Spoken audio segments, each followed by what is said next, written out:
Okay, we all know Humpty Dumpty, right? That classic nursery rhyme about the big egg guy. It's something we've all heard since we were kids, but what if the story we all think we know is actually changing? I mean, think about the original rhyme for just a second. When you really break it down, it's kind of dark, isn't it? We tell our kids the story about a character who has this terrible, irreversible accident, which kind of makes you wonder, why is that the story we've been telling children for all these years? Just listen to that. There's no happy ending, no lesson. It's just a fall, and that's it.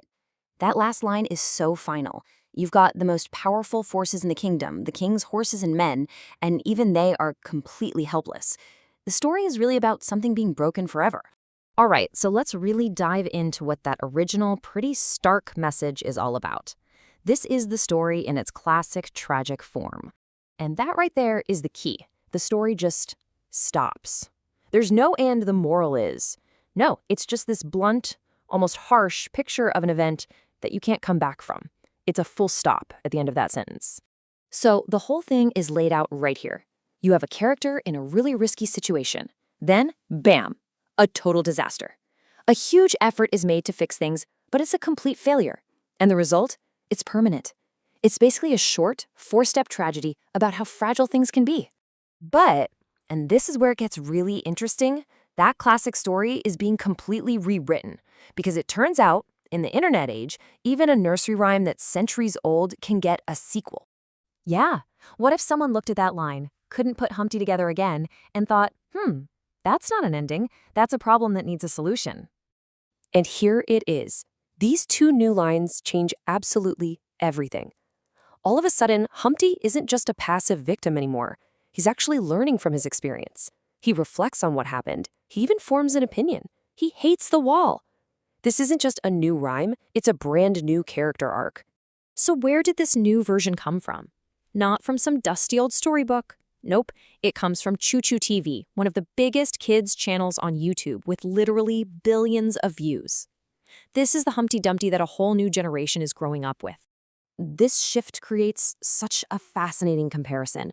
We're going from a story that's basically about inescapable fate to one that has a very clear, very practical lesson.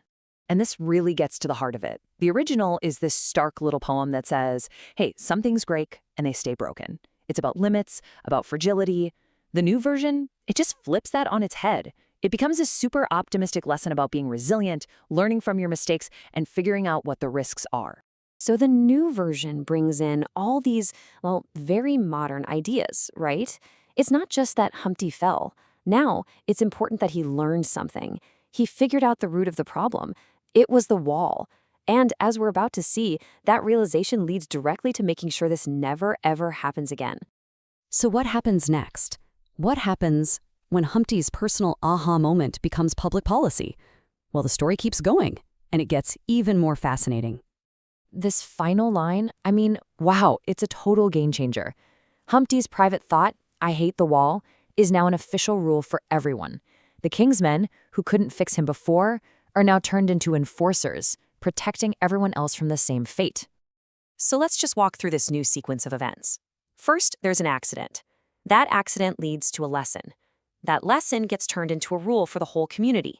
And finally, the authorities enforce that rule. The nursery rhyme has become a complete instruction manual for risk management. There's actually a word for this. It's called didacticism.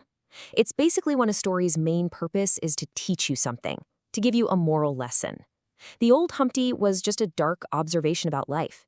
The new Humpty is a how-to guide for living safely. So, at the end of the day, the whole story gets a makeover. It goes from this grim little warning about how some tragedies are unfixable into this really reassuring, upbeat guide. It tells kids, hey, it's okay. You can learn from your mistakes, we can spot the dangers, and we can make rules to keep us all safe. And that kind of leaves us with one last thing to think about. There's no doubt that this new version is comforting, it's neater, it's safer, it's much more useful.